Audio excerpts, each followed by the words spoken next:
Olá, eu sou a professora Lídice Meyer.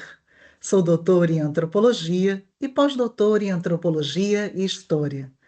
Tenho me dedicado à pesquisa da antropologia da religião e da antropologia bíblica. E nos últimos anos, tenho me dedicado muito ao estudo das mulheres na Bíblia e no cristianismo. Assim, como fruto desse trabalho, de toda essa pesquisa de mais de 25 anos, nasceu o livro Cristianismo no Feminino. O livro Cristianismo no Feminino foi editado em 2025 pela editora Mundo Cristão. O título, Cristianismo no Feminino, diz respeito à possibilidade de fazermos uma leitura da história do cristianismo a partir do Novo Testamento por um olhar feminino. O que significa isso? Nós, seres humanos, homens e mulheres, vemos as coisas de forma um pouquinho diferente. E assim também, a nossa leitura do mesmo texto pode ser também diferenciada. Muitas vezes, quando lemos o texto da Bíblia, estamos tão acostumados a lê-lo com o ressalte dos personagens masculinos que as mulheres que estão presentes no texto muitas vezes ficam relegadas a papel secundário, ou mesmo como se nem existissem no texto. Mas, quando lemos o texto da Bíblia, e no caso, o Novo Testamento, com muito mais cuidado, sem esse viés tão masculino, vamos perceber que as mulheres estavam sim presentes em todos os momentos da vida de Jesus, e em todos os momentos do surgimento da igreja e do seu crescimento no primeiro século. É isto que este livro destaca: a presença feminina desde os primeiros dias da vida de Jesus, em todo o seu ministério, até a sua morte e ressurreição, as mulheres presentes no Pentecostes, as mulheres presentes nos primeiros trabalhos evangelísticos, as mulheres presentes na liderança das primeiras igrejas, sempre com papel igualitário juntamente com os homens. Discípulos de Jesus estavam junto com as discípulas de Jesus. Se existiam mestres na igreja em primitiva, também existiam as mulheres que eram mestres e também ensinavam. Se existiam diáconos, existiam também as diaconisas. Este livro vai mostrar muito desta história até o século I e um pouco além, chegando até alguns séculos depois, principalmente o século IV, mas também vamos fazer uma parte dos dias de hoje. Como será que é o papel da mulher na igreja nos dias de hoje? Este livro é ricamente ilustrado, como já podem ver a partir da capa. Todo o livro contém imagens muito bonitas, sempre muito colorido também. Cada capítulo é aberto por uma imagem, por uma pintura. A maioria delas, pinturas feitas por mulheres do período do Renascimento e do período Barroco. Por que eu escolhi essas imagens? Porque, da mesma forma como as mulheres muitas vezes não são percebidas na leitura da Bíblia, do texto da Bíblia, quantas vezes também essas artistas que foram elogiadas por muitos no período em que viveram, foram esquecidas. E hoje, quando pensamos em artistas desse período do Renascimento e o período Barroco, é muito comum que nome de homens nos venham à mente, mas nomes de mulheres, dificilmente.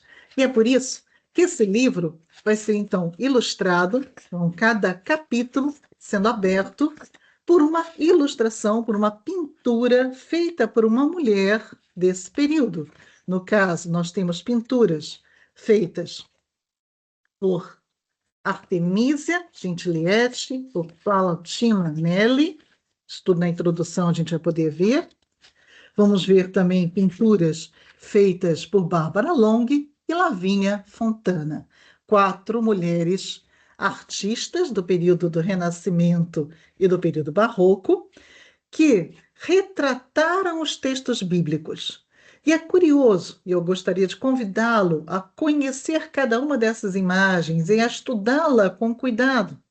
Por quê? Porque vocês vão observar que o olhar feminino sobre o texto bíblico, até mesmo na área artística, é diferenciado. Muitas vezes, a mesma passagem bíblica sendo pintada por um homem do mesmo período, vai apresentar a mulher de uma forma mais sedutora, de uma forma mais promíscua até, quando essa mulher, pintada por uma mulher, vai ser representada de uma forma muito mais clássica, tradicional e muito mais próxima até do que podemos dizer historicamente da realidade. Esse é o caso, por exemplo, de Maria Madalena. Observe as pinturas feitas de Maria Madalena por homens e como Maria Madalena é representada por mulheres. Este é apenas um detalhe. Então, convido você a observar cada uma das imagens que abre o livro, estudando, observando com cuidado cada detalhe. Além dessas imagens de pinturas feitas por mulheres, de textos bíblicos, nós vamos também ver algumas imagens de época também representando mulheres. Mulheres sendo representadas em pinturas do século I ao século VI, em catacumbas e nas primeiras igrejas. Então, muito interessante também observar a presença da mulher na representação artística, a arte sacra, desde os seus primeiros séculos. Convido, então, você a passear pelo livro Cristianismo no Feminino, a presença da mulher na vida da igreja. No primeiro capítulo deste livro, vocês vão observar, o título é As Mulheres e a Sociedade no Tempo de Jesus. A intenção desse texto é desconstruir muito do que o senso comum diz a respeito das mulheres no século I. É comum vermos livros mesmo publicando que as mulheres no século I eram umas pobres coitadas, dependentes totalmente dos homens, sem poder trabalhar, sem poder estudar, sem poder realizar nenhuma função, e por isso também não poderiam ter funções nenhuma na igreja. Mas será que a realidade é esta? Não. A realidade não é esta. O que as pesquisas arqueológicas e pesquisas históricas têm nos mostrado é uma realidade muito diferente. A mulher, no século I, tinha conquistado muitas liberdades já. E é justamente por ter essas liberdades de poder também ser livre economicamente, ser livre socialmente, é que a mulher pôde ter um papel tão importante nos primeiros anos do cristianismo. Afinal de contas, elas puderam sustentar o ministério de Jesus, sustentar o ministério dos discípulos e sustentar os primeiros missionários homens também. Essas mulheres tinham, sim, muitas liberdades, muitas características importantes que favoreceram o crescimento e a expansão do cristianismo. Convido você, então, a ler o primeiro capítulo com muito cuidado, desconstruindo muito dessas visões que muitas vezes trazemos conosco, como que se o cristianismo tivesse feito uma grande revolução, mudado a história da mulher. Não, a história da mulher já estava mudando.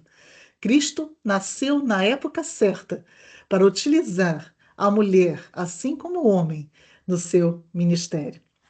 Já no capítulo 2, que se chama Cinco Mulheres, um Descendente, nós vamos resgatar a genealogia de Jesus e vamos verificar que na sua genealogia, 5 mulheres são citadas.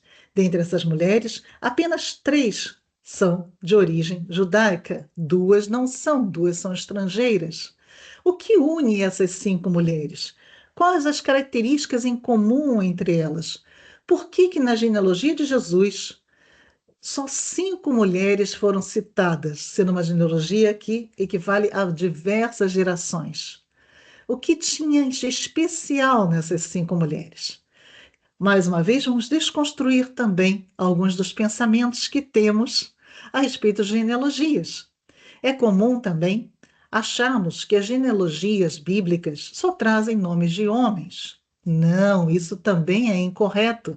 As genealogias bíblicas trazem nomes de homens e nomes de mulheres. Mas por que então os nomes de homens são em maior quantidade? É porque as mulheres só aparecem nas genealogias quando elas são necessárias. E quando é que elas são necessárias? Por exemplo, para diferenciar um filho legítimo de um filho ilegítimo, para mostrar a realeza ou o grande potencial social que aquela criança que nasceu daquela mulher tem. Podemos lembrar também aqui, muito importante, que só filho de mulher judia é considerado judeu. Então, para mostrar que aquela criança é realmente judia, isso é muito importante. Então, resultado, a mulher ela entra na genealogia quando ela é necessária para demonstrar algo que, se a presença dela não estivesse ali, não seria tão claro. E assim, na genealogia de Jesus, nós vamos ver 5 mulheres. Eu convido você a ler esse texto, também juntamente com a sua Bíblia, comparando os textos, conferindo tudo, para entender melhor a importância dessas 5 mulheres na infância de Jesus ou no nascimento de Jesus. O terceiro texto, sim, o título de As Mulheres na Infância de Jesus. Nesse texto, nós vamos descobrir que a infância de Jesus teve a presença de diversas mulheres. Que sim, Jesus cresceu rodeado de mulheres. E talvez por isso ele fosse também tão aberto ao diálogo com as mulheres. Jesus esteve sempre sob o cuidado de Maria, claro.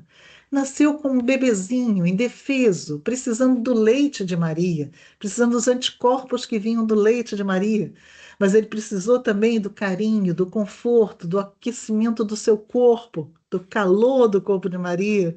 Precisou aprender de Maria as primeiras palavras. E foi de Maria também que ele aprendeu os primeiros passos da religião judaica. Maria foi importantíssima na vida de Jesus em toda a sua infância e no decorrer de toda a sua vida. Mas, além de Maria, outras mulheres também favoreceram o crescimento de Jesus fisicamente e espiritualmente. Leia no capítulo 3 quem foram essas mulheres. E, como disse, sempre referindo-se à Bíblia, sempre conferindo os textos. O quinto capítulo tratará, tem o título, não, desculpa, o quarto capítulo tem o título Maria, bendita és tu entre as mulheres. Nesse capítulo vamos destrinchar melhor o papel importantíssimo de Maria em toda a infância de Jesus e em toda a sua vida. Até chegarmos ao quinto capítulo. O quinto capítulo chama-se Fé nas Sombras. Vamos perceber quantas vezes as mulheres estão presentes no ministério de Jesus e às vezes a nossa leitura não as vê. Elas estão lá, no texto, claramente, mas muitas vezes o nosso olhar pouco treinado para vê-las não percebe a sua presença. Então, convido mais uma vez a desconstruirmos muito do que nós aprendemos, do que nós sabemos sobre o ministério de Jesus, a partir do próprio texto bíblico, lendo o texto bíblico juntamente com o capítulo 5. Capítulo 6 também continua essa mesma história, com uma igreja feminina no anonimato. Aqui vamos começar a perceber, então, como as mulheres vão contribuindo a esse ministério de Jesus e dando força a esse ministério para que futuramente a igreja cristã venha a surgir. O sétimo capítulo vai tratar de 2 irmãs muito importantes na vida de Jesus, Marta e Maria. 2 irmãs que moravam em Betânia e que hospedavam Jesus todas as vezes que Jesus passava por Betânia. 2 mulheres que muitas vezes também não temos tanta apreciação da sua importância, mas elas têm uma importância imensa.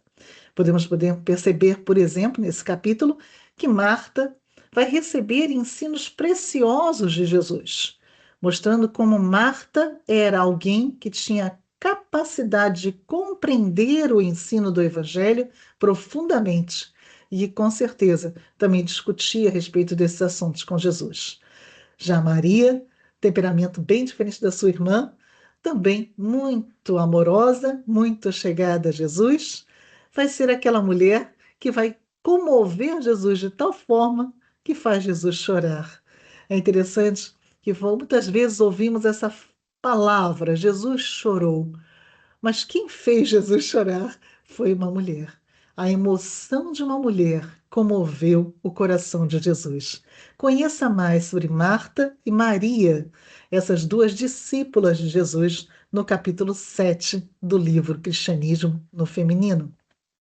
O capítulo 8º fala sobre Maria Madalena, uma história a ser resgatada. Maria Madalena é um personagem importantíssimo no cristianismo que também, infelizmente, foi colocado em segundo plano. Criou-se diversas histórias mentirosas sobre Maria Madalena, como, por exemplo, associando-a à prostituição. E, infelizmente, muitos de nós, ainda século XXI, trazemos esse estigma de Maria Madalena em nossa mente, pensando que Maria Madalena pudesse ser uma mulher que participava da prostituição e que teria sido tirada da prostituição por Jesus. A Bíblia não fala nada sobre isso, muito pelo contrário.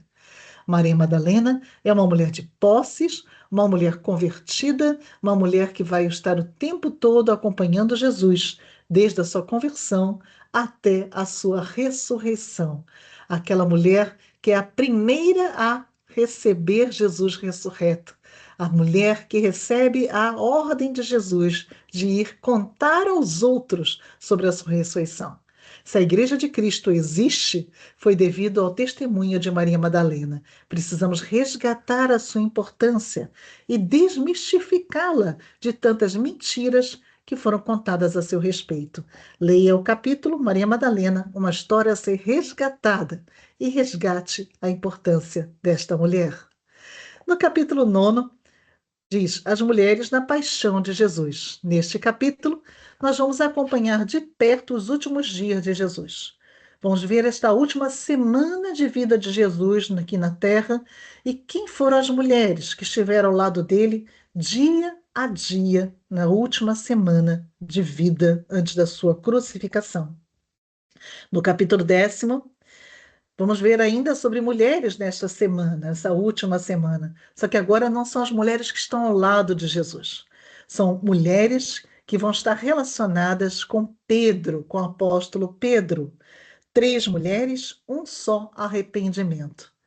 Pedro acompanha Jesus de longe, enquanto ele está sendo preso e açoitado. E Pedro vai ter contato com 3 mulheres, ou melhor, com 2. 2 mulheres estarão junto com Pedro, e uma terceira estará bem perto, mas não vai estar relacionada diretamente com Pedro, embora esteja no mesmo local onde Pedro está.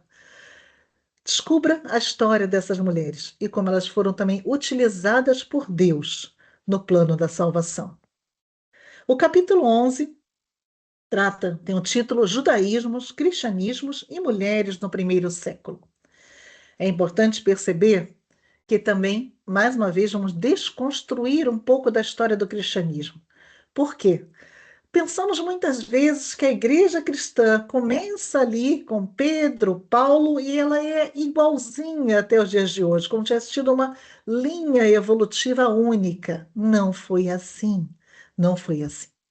Assim como no século I existiam vários tipos de judaísmos como dos zelotes, dos saduceus, existiam também vários cristianismos, ou seja, vários cristianismos foram se formando depois da morte de Jesus. Por que essa diferença? Ora, para começar, não havia internet, não havia essa divulgação tão rápida que nós temos hoje. A forma de comunicação por cartas, que eram transcritas, e essas cartas demoravam muito tempo a chegar em cada igreja. Formaram-se diversas igrejas, onde todo mundo conhecido, mas essas igrejas não tinham o mesmo material para ser lido, não existia a Bíblia que nós temos hoje. Isso fez com que surgissem práticas doutrinárias diferentes e também dogmas diferentes, doutrinas diferentes. Sendo assim, cristianismos conviveram durante muito tempo após a morte de Jesus. E as mulheres também tinham participação diferenciada nesse cristianismo. Convido vocês a lerem agora o capítulo 11 e conhecerem mais sobre essa história, entender as diferenças da atuação das mulheres, dependendo do local onde cada igreja se formou, dependendo da história que cada igreja passou. O capítulo 12 fala sobre as mulheres na igreja do primeiro século. Agora, então, vamos reportarmos novamente ao texto bíblico e vamos ver o que a Bíblia fala sobre a atuação das mulheres nessas primeiras igrejas, nas igrejas primitivas. O que o livro de Atos, principalmente, nos diz e o que as cartas paulinas nos dizem a respeito das mulheres. E falando em Paulo, entramos no capítulo 13, já com o título Apóstolo Paulo e as Mulheres. O que esse texto quer dizer? Ora, Paulo tem sido muito criticado como sendo alguém que é misógino, alguém que não gosta das mulheres, que silenciou as mulheres. Será verdade isso mesmo? Será que Paulo era alguém contrário à atuação das mulheres? Ou será que é tudo o oposto? Será que Paulo era um amigo das mulheres, alguém que se utilizava do trabalho das mulheres, alguém que coloca as mulheres na liderança das igrejas que forma, alguém que recebe o sustento das mulheres? Como explicar essas duas faces de Paulo?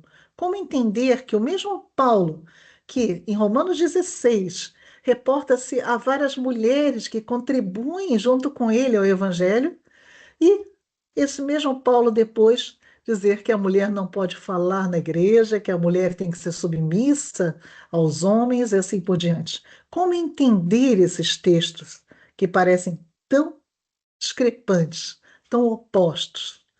Vamos aprender um pouco sobre isso, então, no capítulo 13 e também no capítulo 14, que diz: devem as mulheres ficar caladas?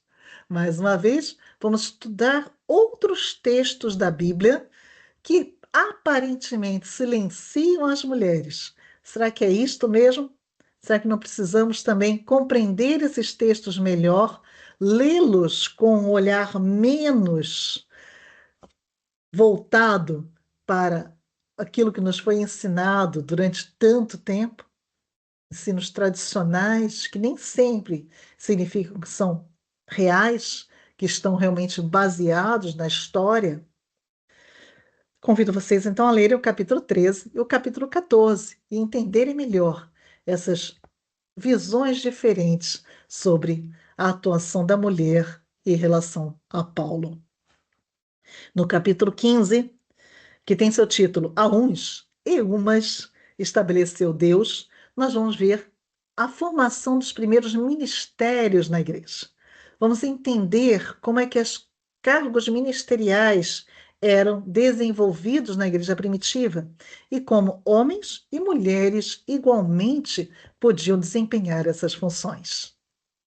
No capítulo 16, eu quero convidar vocês a conhecer a Ordem das Viúvas, que também incluía mulheres virgens na igreja primitiva.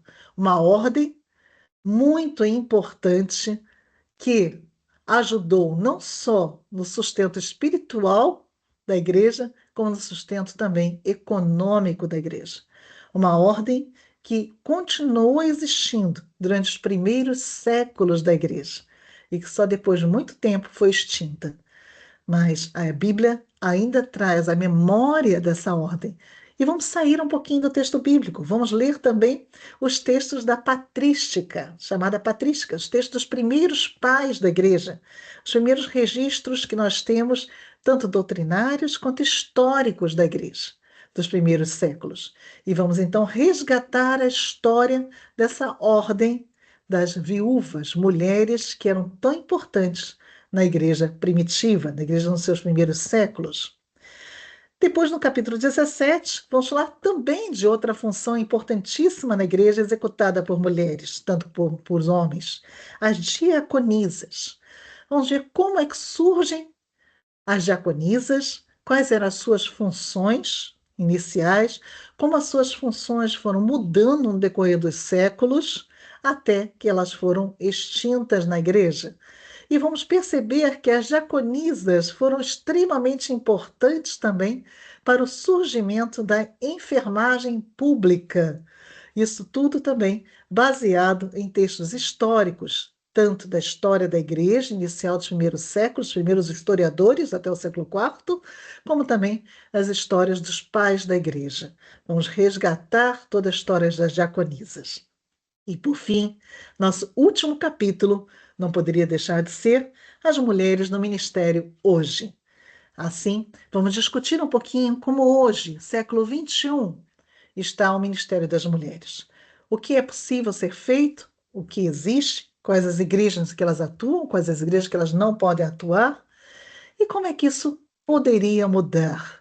Quais são os principais modos de agir para conseguirmos restaurar a Igreja de Cristo do século XXI, a Igreja que existiu também no século I? Como podemos tentar aproximar ao máximo a igreja de hoje da igreja primitiva, onde homens e mulheres eram vistos em igualdade debaixo do carisma do Espírito Santo. Como diz Gálatas 3:28, debaixo do batismo de Jesus não existe mais nem homem nem mulher. Todos são iguais perante Cristo. Todos recebem igualmente o Espírito Santo. E todos, então, são capacitados igualmente, homens e mulheres, para desenvolver as funções necessárias na Igreja de Cristo. Eu espero, sinceramente, que a leitura do livro Cristianismo no Feminino, a presença da mulher na vida da igreja, desperte você para uma nova visão a respeito da mulher na igreja, a respeito das possibilidades de atuação da mulher e possa também fazer com que você, se você é mulher, se sinta mais bem-vinda dentro da Igreja de Cristo. E se você é um homem, que você também possa perceber a importância da mulher e poder também ajudar a sua igreja a compreender isso, que para Deus não há diferenciação entre homens e mulheres. Ambos foram criados por Deus para a sua glória e para poder louvá-lo e bendizê-lo também com suas ações na igreja e através da evangelização da mesma maneira. Homens e mulheres podem ensinar, homens e mulheres podem pregar, homens e mulheres podem exercer diversas formas de ministério na igreja. A igreja que se abre para o homem e a mulher é uma igreja muito mais abençoada pelo Espírito Santo. Eu quero terminar essa nossa conversa justamente com um finalzinho do nosso último capítulo, onde eu digo: não se trata aqui de defender a ordenação feminina. Isso é uma particularidade de cada igreja. Trata-se de valorizar o ministério feminino, concedendo à mulher espaço além da cozinha da igreja, estendendo-se a recepção, ação social, ensino, evangelização e oração. É claro que muitas mulheres estão satisfeitas com seu lugar servindo cafezinho após o culto. Servir faz parte da índole da mulher, mas o serviço cristão é muito mais do que isso. É mais que chegada a hora de todas as igrejas cristãs reconhecerem o potencial da mulher e como esse potencial pode ser valioso para a promoção do reino de Deus neste mundo. Cada capítulo deste livro é encerrado com algumas perguntas de reflexão.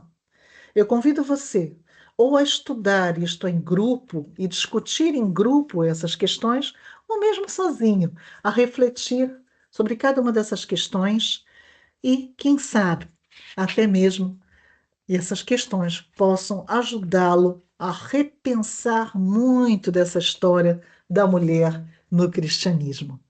Se você quiser falar comigo diretamente, você pode me acessar através das redes sociais. Eu estou em todas as redes sociais: Instagram, Facebook, Twitter, no YouTube, sempre como Lídice Meyer. Eu tenho também o meu site, lidsemeyer.pro, lidsemeyer.pro. Nesse site você vai ter contato também com diversas leituras, muitos artigos publicados, que podem fazer o download, pode ler online, alguns livros, inclusive, para download. Você vai ter acesso também ao meu centro de cursos, onde há já vários cursos gravados sobre as mulheres na Bíblia, as mulheres no cristianismo, como também em antropologia bíblica. E se você estiver me seguindo numa das redes sociais, você vai ter sempre acesso também aos novos cursos que são oferecidos todos os anos. Então, todos os anos, pelo menos 3 cursos são oferecidos online e você vai poder saber desses cursos e realizá-los até mesmo online junto comigo, com uma turma. Além, então, dos cursos gravados, há a possibilidade dos cursos online. Então, mais uma vez, repito aqui o meu site, lidsemeyer.pro. Fico à disposição para perguntas, para qualquer necessidade que você possa ter de conhecimento maior a respeito desta área tão importante. O cristianismo no feminino, a presença da mulher na vida da igreja. Leia o livro e depois me conte o que você achou. Cristianismo no Feminino, a presença da mulher na vida da igreja, editora Mundo Cristão. Muito obrigada pela sua atenção.